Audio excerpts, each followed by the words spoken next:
Hello, Tomlin here, and for this video I asked 10 of my teacher buddies how they teach beginners to bend on the harmonica. Now there are a lot of similarities with how they teach, but there are also some differences, and it's really interesting. So if you've been wanting to learn how to bend, or if you've been struggling for a while, this is a great video to start with. I'm going to warn you now, we don't jump straight into learning how to bend, because there's a lot of stuff that you need to get down before you can even be ready to bend. But first of all, you need to know what a bend sounds like. So I'm literally just making the pitch of the 4 drawer on my C harmonica go lower. I am lowering the pitch, doing the bending technique. Now, let's jump off with Joe Filisko, who is going to give us his thoughts about when he thinks you should start learning how to bend. Bending is not something that I find myself encouraging beginners to do. I've taken the premise that if you're going to commit to learning the harmonica, the most noble thing that you can do is to make music on it. And I want to be clear that there's a difference between playing an instrument and making music on the instrument. So I'm always steering students and anybody that'll listen, play me a song. I want to hear some music.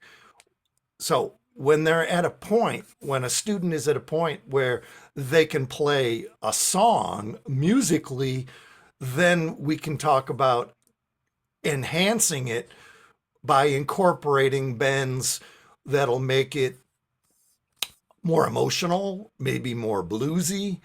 But I'm always going to that place of play me some music. Next, we have David Barrett, who beautifully explains the actual physics of bending.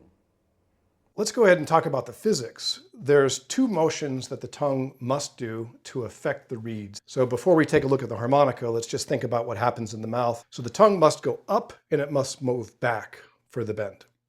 So it goes up to create a frontal chamber. So we're tuning our mouth, and we do that by raising our tongue somewhere in the front, the middle, or the back. So now we have a tuned chamber. The next step is it must move back, either physically move back. Let's say you're a pucker player.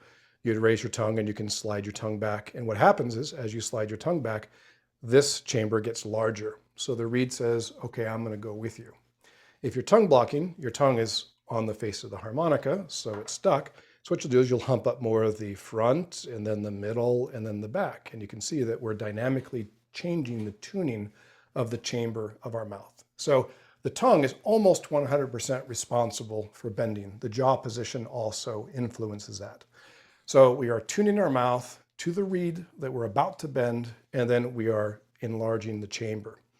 Sandy Weltman is going to show us one of the most important fundamentals that you have to have achieved before you can even think about learning to bend. First of all, are they ready? One of the ways to tell is, are they playing clean notes with also a proper embouchure? Obviously, you can play clean notes with the wrong embouchure, and that's not going to help you bend. So having the proper embouchure where they're getting good airtight seal and they're playing single notes consistently, I'd say they're pretty ready. If somebody's just really struggling to get a 3 draw or a 2 draw just close to clean, and they just can't even get it close to clean, they need to, I think, figure that out first. Winslow Yerkser demonstrates how you need to close your nasal passages in order to be able to bend. The thing to check is whether you can close off your nasal passages. Because if air is moving through the nose, it's leakage and it makes bending harder. You want to be able to. All right. And if you can do that, you're good to go for the most fundamental prerequisites. Adam Gusso highlights one of the most important things that you need before you can start learning to bend. I think the first thing I would say to anybody who says, I want to learn how to bend, is I would say, well, do you have a decent harmonica? Like, let's not start with a plastic reed thing that you got at a party as a party favor. So if we're going to learn how to bend, you have to have a harmonica that I could bend on, right? Okay, now we're going to actually look at learning how to play your first bend with Will Wild. And please don't be discouraged if you don't get it first time. This takes most people quite a while. The first thing I would say to anyone is just to try and think of it like changing the vowel sound. So you're going from ah to oo, so ah, oo, ah, oo, ah, oo, ah, oo, ah. Without really like trying too much to get an accurate bend or anything, just try and make this kind of ah, oo, ah, oo, ah, oo, ah, oo, ah kind of sound. Drop 1 on a C harp. So if you can do that and it works for you, then that's like a good way. Now, do you remember the last time that you drank a milkshake? Well, keep that in your mind because Ed Hopwood is going to give us a great tip for trying to get your first bend. And imagine you've got a McDonald's milkshake. So I get to the bottom, I'm just sucking, and when I get right to the bottom, to get that last bit of milkshake up, I've got to suck harder. And I'm really increasing the velocity there of the air. And for me, the throat's contracting. And just like a pipe, if you force water down a pipe with a smaller diameter, the pressure increases. So it's really all about adjusting the pressure. And I think a lot of that really happens in the throat. Bending is just like driving a car, and Liam Ward is going to show us how to find that sweet spot like you would with a clutch. Search for that sweet spot, because what often happens when people try to learn to bend is they skip past the sweet spot. They move the tongue too much. They introduce too much tension. And the mouth shape changes too much. And they've zoomed way past it.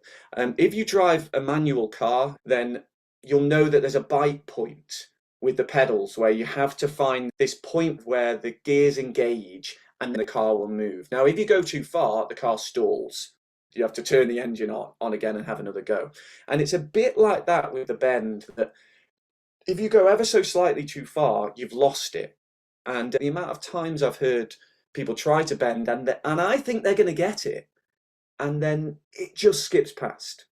So I want you to imagine you're looking for that bite point, or imagine Goldilocks and the Three Bears, not too hot, not too cold, just right. Doing anything on harmonica is pretty challenging, and bending is no different. But Luke Klebsch has some fundamental advice which is going to really help you to nail those first bends and all future bends.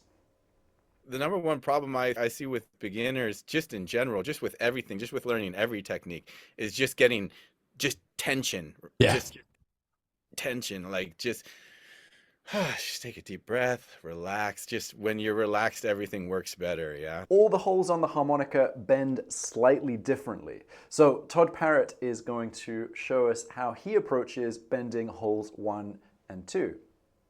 There's different approaches depending on the hole number. So first bend that I ever played was hole 1, 1 draw. What I do is I play the 1 draw and I pull my tongue back like this. And as I pull my tongue back, I'm also going to increase the pressure because I'm changing that airflow. But on holes 1 and 2, to bend those 2 hole numbers down, we're going to start with 1, but on holes 1 and 2 draw, what I find helps is if I drop my jaw, like Santa Claus, or like an opera singer, or like a monster laugh. And so it's a few things happening at one time. I'm very relaxed to begin with. And then as I pull my tongue back, I'm going to increase the amount of pressure and I'm going to drop my jaw down. What is happening inside the harmonica? When we get that D flat, that sound that we're hearing is actually coming from the blow reed. So that's part of the reason for this change in embouchure, pulling the tongue back. All these things work to cause this draw reed to stall, and the air has to have some place to go, so it passes here over the blow reed. All right, now we've got a little bit of a quick fire round. Let's see what some of these teachers think the best harmonica to start with is and the best hole to start with. There's no best harmonica to learn how to bend on because we do have a range. Sometimes I'll get a student that just tries and tries on a C and it's not working. And I'll say, just whatever other harps you've got, try a G, try a high F. I've always started on a C harmonica because most people are playing a C harmonica to begin with, and I've found that a 4-draw on that C harmonica will generally go. So I would definitely start on a C. And if they're not getting it on a C, I might even go up to a D and say, let's try this on a D. Most people tend to find somewhere around the middle, like C or B flat. Probably C, just because of the range. It's in the middle. If not C, B flat, but usually C. And then as far as the whole number, it seems like to me 1 draw is one of the most cooperative ones in the beginning. We have barely scratched the surface of what all of these amazing teachers showed me during our Zoom calls. We were on the phone for hours, and I've put all of those recordings together up on my harmonica school for the students there. So if you want to check them out, you can get a free trial to the school for 14 days by clicking on the link in the description below. And finally, I really want to thank all the teachers for being so gracious with their time and their knowledge. You guys absolutely rock. Thank you so much. All right, so final thoughts about bending. Very few people get it straight away. Most people take weeks, months, and even years to get bending under their belt. So please don't be discouraged if it doesn't immediately happen for you. Just keep chipping away at it for a couple of minutes each day, and you will get there eventually. All right, thank you so much for watching. Happy harping.